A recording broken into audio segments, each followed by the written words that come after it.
Second Chance by Robert Hoskins, read by Brahma. The boy was 12, and running for dear life. Behind him came the sounds of half a dozen pursuers, the faintly sticky slap of leather soles coming down on summer hot blacktopping, and the sharp explosions of breath let out and sucked back in quickly, as out-of-condition bodies forced muscles angrily beyond normal limits of endurance. There goes the little bastard now. Don't let him get away. A scant 100 yards separated pursued from pursuers. The boy stopped at the mouth of an alley, panic stealing logic as he glanced over his shoulders at the boys coming up quickly behind him. He darted into the alley, rounded a curve, and realized too late that he was in a dead end. Boxes and trash were piled against the wall. A fire escape beckoned invitingly just above. He scrabbled up the side of the pile, then realized his mistake as it began to shift beneath him. He leaped for the fire escape ladder, his fingers brushing the lowest rung just as the pile collapsed, carrying him down and burying him.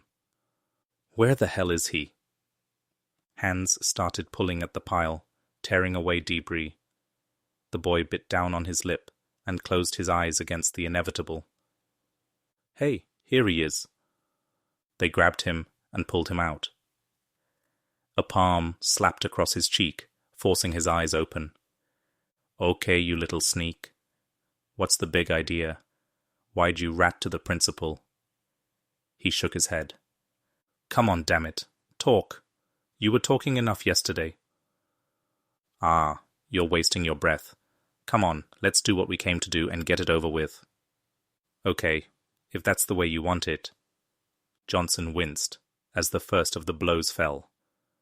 The picture on the screen seemed far away, but the memory of physical pain was suddenly freshened, as hands and feet lashed out repeatedly, raining down a storm of punishment on the quivering mass of flesh in the center of the picture. Once tortured nerves twinged in sympathy. Brutal little monsters, aren't they? Said Cavendish. I got back at them, said Johnson, every last one of them. I was the last kid they beat up. Still, that didn't change the fact that you had already received a nasty beating yourself. No matter how sweet revenge, wouldn't it have been sweeter to have avoided the beating altogether? Johnson massaged his crippled hand as he watched the tortured boy make a breakaway from his tormentors. A foot shot out, and the boy went sprawling. His chin hit the pavement. Only the adult saw the biggest of the tormentors bring booted foot down on pathetic fingers. The foot twisted, and the man looked away. Shut it off, he shouted. Certainly. Cavendish reached out, and the screen went dead. Getting up, he went to the bar in the corner of the room and returned with a tumbler half full of amber liquid. Here, you need this. Johnson tossed off the drink, gasping as the liquor burned its way down to his stomach. Ah! He wiped his mouth on the back of his good hand. What do you think of my little machine, Mr. Johnson? Cavendish settled himself behind a cluttered desk, hands folded over his paunch, looking extremely satisfied with himself. Pointed mustache and faintly slanted eyes heightened the effect of a cat with a stolen canary. Your gadget is effective, admitted Johnson. Just how powerful is it? 50 years seems the limit it can probe. I've tried increasing the power, but beyond 50 years, things quickly fade away into a grey fog. That's why I wanted to see you so urgently. Another few weeks, and this particular event in your life will be irrevocably lost. He glanced at the crippled hand. Considering the direct consequences, I thought it would be a good place to start. Assuming that I want to have anything to do with this at all. Of course, said Cavendish blandly. Everything is always an assumption. Your machine. It can actually send me back through time. In effect, yes. I don't believe it. I think you do, Mr. Johnson. You want to believe it, therefore you do believe it. A man like yourself, aware of missed opportunities. I haven't missed many chances in my day, said Johnson. If I had, I'd never have become what I am today. Rich, I'd rather call it powerful. As you like. Cavendish shrugged. After all, what is money but power? With it, you have the power to do things, make a living, run a business, increase your standing in the community. Without it, everything becomes negative. You have the power to die, but nothing more. You need money, too. Of course, I've never denied it. Science has never been a particularly profitable field of endeavor, at least not on my level. For you, science has made money. For me, it merely uses it. You want money from me. Naturally, you have enough for both of us. But why me? Asked Johnson suspiciously. Why not someone else? There are other men as wealthy or wealthier than I. Reading, Blackwell, Morgenstern, just to name 3 in this very city. Yes, I considered them, all of them, and many others besides. It really made no difference which one I finally selected. I chose you, Mr. Johnson, for just one reason, the scene just witnessed. All right, you've aroused my interest. Now tell me just how your time machine can help me. Cavendish winced. Please, Mr. Johnson, I do not have a time machine. You just said you can send me back through time. In effect, sir, in effect. Physically, no. My machine, temporal transgressor I call it, for want of a better term. My machine has the faculty of liberating a certain part of the human ID, the conscience, the soul, if you please, and casting it adrift on the broad temporal stream. A strong will can direct this liberated something against the general drift of the temporal stream, forcing it backwards against the natural current, back through time as it were. And just how does this help me? From the limited experiments I have been able to perform with available funds, I have found that, shall we say from now on, for simplicity's sake, the id tends to gravitate to early versions of itself. Apparently there is some sort of force that binds the id with itself. At moments of crisis, this force is strongest. And you want me to be a guinea pig for your experiments? Crudely put, sir. But the truth? Cavendish shrugged. Consider the benefits to be reaped. As yet I have seen none, said Johnson bluntly. Suppose you enlighten me some more. Opportunities. We covered that before. But have we? Consider, sir, you are wealthy, powerful, in spite of your, handicap. He glanced away as Johnson inspected his hand. Just think what might have happened had you not been injured. Who can say what new avenues might be open to you? How much? Then you'll do it? Asked Cavendish eagerly. Perhaps. How much do you need? I have my equipment all ready, but I need a great deal of power to operate it. You are one of the directors of public power. I need your signature on releases for the necessary leads, and of course the power itself. You shall have them. When can we be ready to operate? Cavendish pursed his lips. With PP technicians running in the new lines. 3 days. Very well. I'll be back. T. Arthur Johnson had not, as he had told Cavendish, been a man to pass up an opportunity. 40 years of fighting and clawing his way up through the jungle of business competition had sharpened his senses and heightened his awareness of what one fatal mistake could do. Still, no man is infallible. All miss out on something, sometime. Some men go through their entire lives making the wrong decisions. They end up failures. T. Arthur Johnson was a qualified success.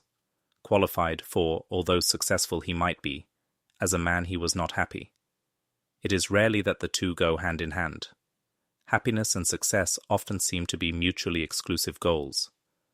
Yet contentment is a close cousin of happiness, and many let themselves be satisfied with second best.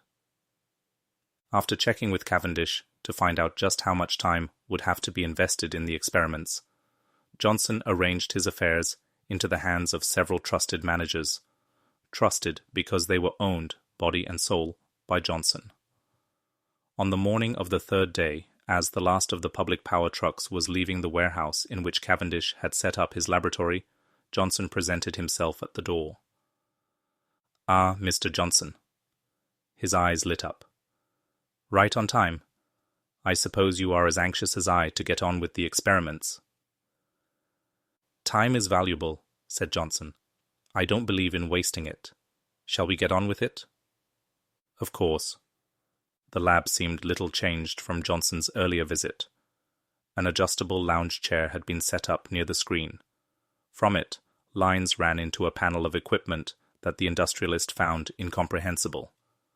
At Cavendish's gesture, he sat down and permitted electrodes to be attached to his head and arms.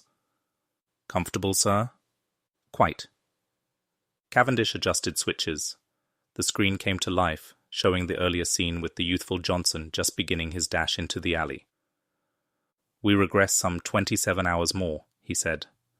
The scene dissolved and was replaced by one with the boy in a classroom. The clock on the wall read 3:30. School had been out some 15 minutes. Timmy Johnson placed the last of the erasers in the blackboard trough and checked the stack of workbooks with his eye, stopping to shift the top one 1/4 of an inch into better alignment. "We are now approaching the crisis point," said Cavendish. "The blending of the adult id with that of the boy will enable you to control the actions of the boy." "Get on with it," said Johnson impatiently, anxious to have the affair over with. "Very well." Cavendish closed several switches, and the hum of vast amounts of power pouring into the little room rose until it set the hackles of the men's necks rising.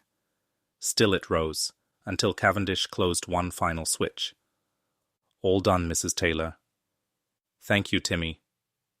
She glanced up from the stack of papers and smiled at the boy. "I swear I don't know what I'd do without you. You're the best helper I ever had." Timmy glowed at the praise. He felt the back of his neck warming. It was fun helping her out, no matter what the other kids said or thought. He scuffed the toe of his sneaker against the heel of the other one. "Well, I guess I'd better be getting home, Mrs. Taylor. Mom usually wants me to run to the store for her after school." "All right, Timmy. Good night." "Good night." He lingered in the door for a last smile from the woman, then ran down the stairs to the lockers on the basement corridors. He stowed his books in his locker, then twirled the dial on the combination lock. Bought with money saved out of his allowance. Timmy started towards the exit when suddenly he heard voices coming from the boys' shower room. "Oh, come on, Janie. What's the harm in having a little peek?" "With your big eyes, Danny Grissom, a lot." Raucous laughter. "I guess she told you that time, Danny boy." "Yeah? Well, I'm gonna see what I came down here to see, whether you like it or not, Janie. Now come on." "No, keep your dirty hands off me, Danny Grissom." Heart pounding in his breast, Timmy edged towards the door of the shower room. From the voices, he knew there were at least 6 boys inside. The door was slightly ajar. The school was supposed to be empty, so the boys had been careless. Placing his eye to the crack, Timmy tried to make out what was going on, but his field of vision was too limited. All he could get were vague impressions of bodies moving back and forth. Frustrated, he leaned his weight against the door. Suddenly it swung in, and he fell after it. "Hey, who's that?" Rough hands pulled him to his feet. "Ah, it's Teacher's Pet Johnson." "What are you doing here, stupid?" Timmy panicked. "I saw what you were doing," he piped. His voice was shrill with fear. "I'm going to—" Something clicked. "Yeah?" demanded Danny. "What are you going to do, shrimp?" Timmy shook his head. His eyes took on a faraway expression. "Hey, what's the matter with you, shrimp? Wake up." Something clicked again, and the adult id settled into control of the youthful body. T. Arthur Johnson looked out on the situation confronting Timmy Johnson and came to a decision. It was not the decision the boy would make of his own volition. But then, The adult Johnson had one important advantage over his juvenile counterpart. He knew the certain and distasteful consequences of the boy's activities. "Well," demanded Danny, "get with it, kid. What are you going to do?" "I'm going to tell Mr. Hawkins, unless you let me watch too." "How's your hand?" asked Cavendish as he unsnapped the electrodes. "Hand?" Johnson looked at first one, then the other. "What about my hand?" Cavendish looked, then shook his head, puzzled. "That's funny. Now where did I get the idea that something was wrong with your hand?" "I'm sure I don't know," said Johnson, getting up and stretching. He felt tired, more tired than he could remember having been in a long time. The feeling had become alien to the desk-bound man, but it was simply physical exhaustion. He yawned. "How about a drink?" "Of course." He retreated to the little bar and came back with a generous slug in the usual water tumbler. Johnson tossed it off, sighed, and wiped his mouth. "Well?" demanded Cavendish. "Well, what?" "Don't keep me in suspense," begged the little man. "What was it like?" Johnson considered. "Nostalgic, I suppose. Everyone would like another chance to revisit his childhood. You've proven that your your temporal transgressor works. But as to your idea that events can be changed, well, consider me from Missouri." "But the machine does work," insisted Cavendish. "I've already said that," said Johnson, irritated with the little man. Cavendish seemed much more pushy than he had at their first meeting. Johnson had never cared for that type of person, perhaps recognizing too much of himself reflected in the other personality. "The next part should be simple then," said Cavendish. "All we have to do is find a suitable crisis point in your life and send you back. Once you have changed it, made a different decision, then you'll see." "Perhaps," said Johnson, a strong doubt in the back of his mind. "Have you picked out such a suitable crisis?" "I think so." He turned to the screen and began adjusting the dials. Grey fog swirled mistily across the face of the tube, resolving momentarily into brief scenes as the scientist searched for something in particular. At last he grunted in satisfaction and straightened up. "Here we are." He sharpened the focus, and it became Johnson's turn to grunt in surprise. "Damn you!" The scene was dimly lit, obviously happening late at night. Two youths in their late teens were busy at the rear door of a service station, while another kept peering around the corner, keeping an anxious eye out for passers-by. At last, the lock of the door gave way to their efforts, and all three slipped inside. Cavendish turned a dial, and the picture followed the actors into the interior of the station. One of the figures produced a pencil flash. By its thin beam, they made their way past a storeroom piled high with cases of motor oil and transmission fluid, and into the garage part of the station. One of the figures stopped by a stack of tires, and a heated argument broke out, soundless though it seemed to the watchers in the future. At last, one prevailed over the other, and they continued their search of the station, stopping at last by the register. One of the boys punched it open and scooped up a small handful of bills, only to have disgust register on his face when they turned out to be all singles. In the meantime, one of the other boys was forcing the coin box on the cigarette machine. He scooped silver into his pockets, then turned to the soft drink machine at its side. Sudden light glared into the station, blinding the boys. They stopped dead in their tracks as they tried to shield their eyes from the glare.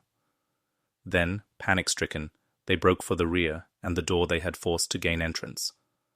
The figures were lost for a moment, but soon reappeared, shepherded none too gently by several men in blue. The station's own lights came on. Cavendish suddenly felt pity for the aged man and switched off the picture. Without asking, he refilled Johnson's glass. "No one ever knew about that," said Johnson softly. "Your family did a good job of hushing it up," agreed Cavendish. "We served our time, though. 9 months in that stinking county jail, after time off for good behavior." He shuddered. Across 2/3 of a lifetime, the memory was still painful. It kept you out of the service, didn't it? Yes. My folks always claimed I spent the time bumming around the country. They said ill health kept me out of the army. People never believed them, though. They seem to know better. Definitely a crisis in your life? Most definitely, agreed Johnson. Then if I send you back to the time when you and your companions were planning this adventure, and you succeed in talking your younger self out of it, you'll be convinced that what I say is true. Yes, that'll do it. Good. Events can be altered. Time is not immutable. The little man's eyes gleamed fanatically. Johnson, for the first time, debated the wisdom of letting himself be strapped in under his care. But Cavendish was already adjusting the electrodes. He finished and turned on the power source. I'll send you back to that afternoon, he said. The three of you are gathered in the back room of Cook's news shop. I remember, said Johnson. Hi, Danny. Hi, said the leader of the three, looking up. What do you want, Janie? Oh, nothing, said the girl, tossing her ponytail back over her shoulder. But I'll settle for a Coke. Be my guest, said Danny Grissom, digging a dime from his pocket. But be a doll and drink it at the counter, hey? What's the matter? My company not good enough for the big shots. She sniffed but accepted the dime. Your company's fine, said Grissom, but we're busy. Man-type busy. So later, hey? Later. The boys watched her flounce sensuously through the archway separating the back room from the front section of the store, and knew as they watched that she was fully aware of their eyes on her. Danny's tongue darted over his lips. He sighed. Man, I gotta get me some more of that. But not now. We got things to talk about now. Important things, right, Art? Johnson tore his eyes from the girl. Yeah, Danny. Sure. Anything you say. That's right. Anything I say. And don't you creeps ever forget it. So who's arguing? Nobody, Flip. Not yet. But I got me a feeling all of us in our little group aren't happy. Right, Art? I didn't say that, protested Johnson. That's what it sounded like to me. So excuse me for living. He shrugged. All I said was that I don't go for that kind of jazz. It spells trouble. Big trouble.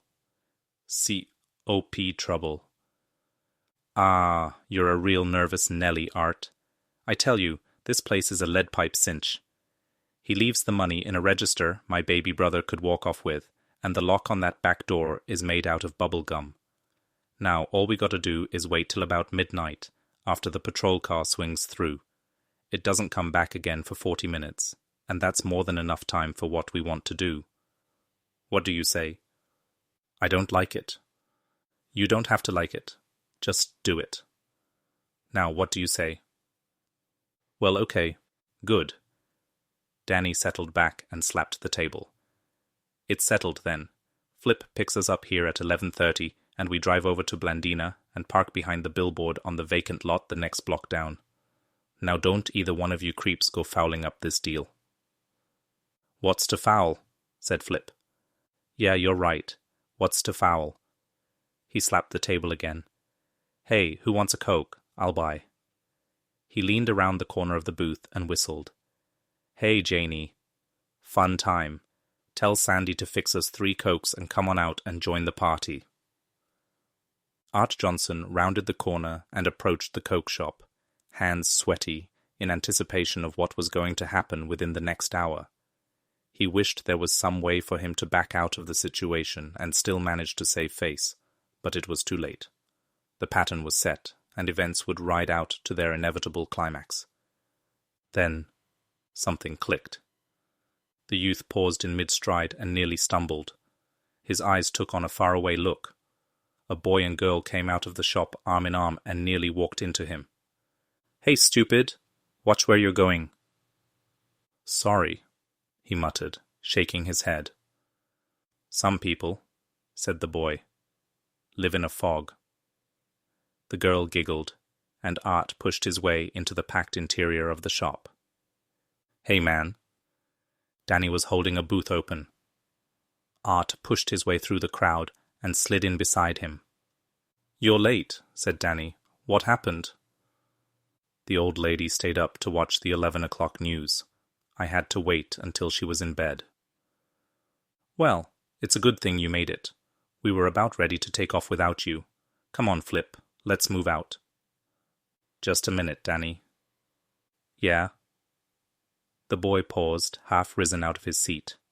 After staring at Johnson's face, he sat back down again. "What is it, Art Boy?" "The deal's off. I'm cutting out." "What?" He shook his head in disbelief. "You crazy, man?" "Number. That's why I'm cutting out." He sighed.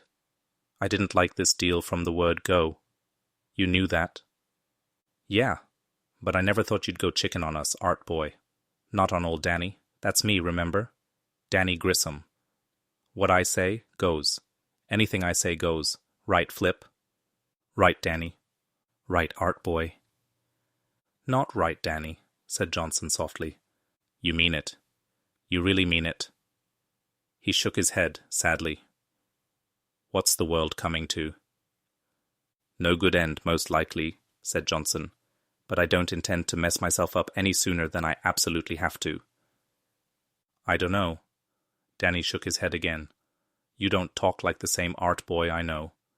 Hey, is that you, hiding inside that mess of goody-goody talk, Art Baby? Come on out and join the party."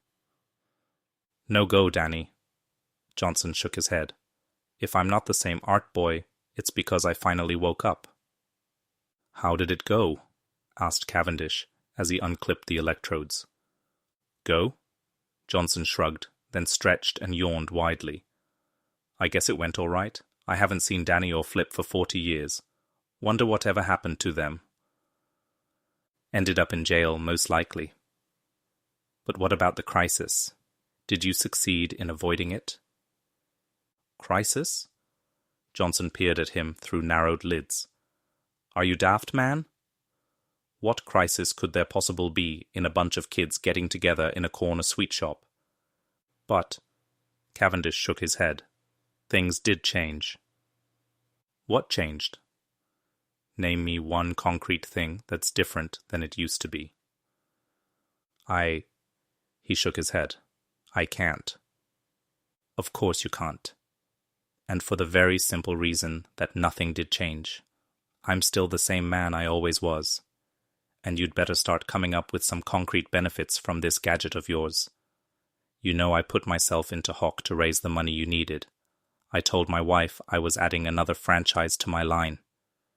If she finds out her jewels were hocked for me to play around with a time machine, instead of a new line of cars, she'll flip. So how about it, Cavendish? Some concrete results next time." Cavendish went to the bar and returned with a generous slug of whiskey. "What's this?" said Johnson. "Why, your drink." "Drink?" he snorted. "You know I don't drink, man. Have you gone completely daft? I haven't touched alcohol since I was a youngster." Cavendish seemed near tears. He drank the whiskey himself, then turned back to the machine. "What are you up to now?" "I'm looking for a suitable crisis point." The screen wavered, then filled with a group of men in uniform. Heavy winter garb. They were clustered around a small fire in a cave. One seemed to be heating coffee in a tin can. Johnson sucked in his breath. "You know what is going to happen?" "Yes, damn it." "You're a devil." "Perhaps." He sighed. "I sometimes wonder, but no matter." He adjusted the picture, and events flowed forward a few hours. The soldiers were now at the base of a snow-covered hill. Above them, gaunt and bare, the timberline beckoned with obscenely stretching limbs. Suddenly a flare shot up from some place to the right of the little band. Its eerie glare picked out unexpected shadows among the trees above. One of the soldiers, facing the prospect of near and immediate personal death for the first time in his life, panicked and began spraying the tree line with his grease gun. Branches and splinters of wood kicked out, until the sergeant reached out and slapped the gun from the boy's arms. The men waited until an unheard signal sounded. Then the sergeant waved them on up the hill. Slowly, cautiously at first, they made progress through the protecting trees. But then they reached the timberline and froze. Cursing, the sergeant moved from man to man, shoving them out of the false protection. At last, he came to the boy who had fired earlier. Just as the older man placed his hand on the boy's shoulder, the boy twisted and broke away, running madly down the hill. "That's enough, damn you!" Cavendish turned off the picture and came back to Johnson's side. "They court-martialed you, didn't they?" "You know they did," he said, dully. "You were unlucky, that's all. Many a soldier spooks his first time under fire. A lot of them run away." "How many of them run right into the arms of their commanding general?" "Unlucky," said Cavendish.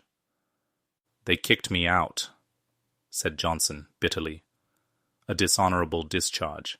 Cowardice in the face of enemy action. Said I was lucky I didn't face the firing squad." "Officers are human too," said Cavendish. "In times of stress, they tend to panic."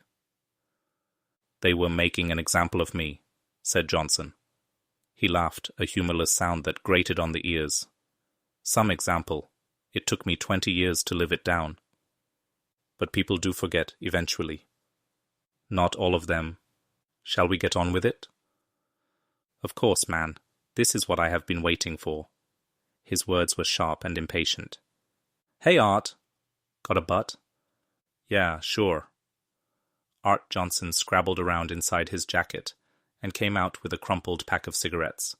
He passed them over. "Thanks, buddy. God, but it's cold here." He stripped off one glove and warmed the palm of his hand over the glowing coal of the cigarette. "Now I know what they mean when they call a place God-forsaken." "Ease off there, you two." Sergeant Stebbins glowered their way. "You want every chink in Korea to hear you?" "Sorry, Sarge," muttered the cigarette bummer. He dropped his voice to a whisper. "Hey, Artie. I hear some of the guys in Fox Company are making book on how many of us live through the day." "Yeah." Johnson shook his head. "Some characters'll bet on their own mother's funeral."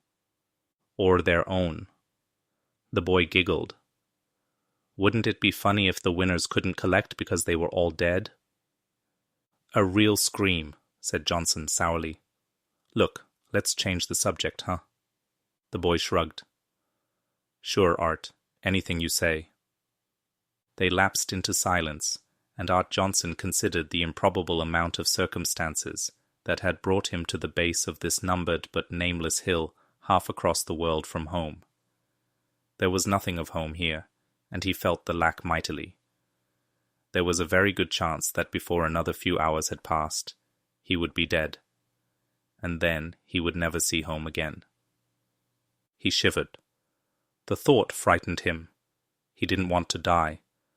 Not that he supposed any of the other men wanted to die either, but they were remote, other beings, alien in Art Johnson's world. What they felt he could not guess, what he felt he knew, and he did not want to die. "Hey, Art." What is it, Tooey?" "Chinks, I think. Up there in the trees. God, they're sneaking down." "Where? Damn it, where?" He thumbed the safety of his grease gun and brought it up to bear on the trees. His fingers tightened around the stock. The trigger started to depress. Then, something clicked. "Jesus, Artie, they're coming." Art Johnson's eyes took on a faraway look. His fingers loosened their death grip on the gun. He shook his head. "Artie!" "Shut up, Tooey." Reaching out, he slapped the boy's face. "You're imagining things." "But they're up there, Artie," whimpered the boy. "Sure they're up there, but not where you think they are. They're dug in the caves, and it's going to be up to us to dig them out. Now snap out of it." Suddenly, a flare shot up from somewhere to their right. It whistled, then popped, the white light hurting their night-adjusted eyes. A moment later, Stebbins whistled, and the men started moving up the hill. They paused at the timberline, and Stebbins cursed, moving from man to man and urging him out of the false protection of the trees and onto the broad expanse of boulder-pocked snow. Above them, another 200 yards, black dots against the snow, showed where the caves were waiting for them. Johnson could visualize the little slant-eyed men within. He flopped to his belly and wriggled forward. Suddenly he stood up and dashed 20 yards, then flopped again as bullets whined through the space occupied by his body, bare instants earlier. He lay there, face pressed into the snow, until the muscles of his legs started tensing of their own accord. Then he was up again and running for dear life. Gunfire was bursting all around now, a seemingly solid screen of lead pouring down from the caves. But the men were getting through the barrier. One slammed into the rock wall beside a cave mouth and started unlimbering grenades, tossing them in as quickly as he could pull the pins. Seconds later, a vast tongue of fire roared out, melting the snow and scorching the barren earth beneath. The fire probed down the hill as the side around the cave shook and roared. The fire reached and passed over Art Johnson, lying in the snow, fingers digging at the rock beneath. By its orange light, the spreading circle of red around the soldier blended into the artificial coloring of the snow. Just think of it. Cavendish pounded his hand on the desk. The chance to go back and correct our mistakes, live our lives over again. The opportunities missed, the chances passed up, the decisions made wrong, all can be changed. The man in the chair swirled the dregs of the whiskey in the bottom of the glass. "Go on, Cavendish," he said. "You're keeping my interest." Cavendish flushed. "Thank you, Mr. Blackwell. I knew a man of your position would not pass up an opportunity like this. Why, this is another chance to make the world, a second chance."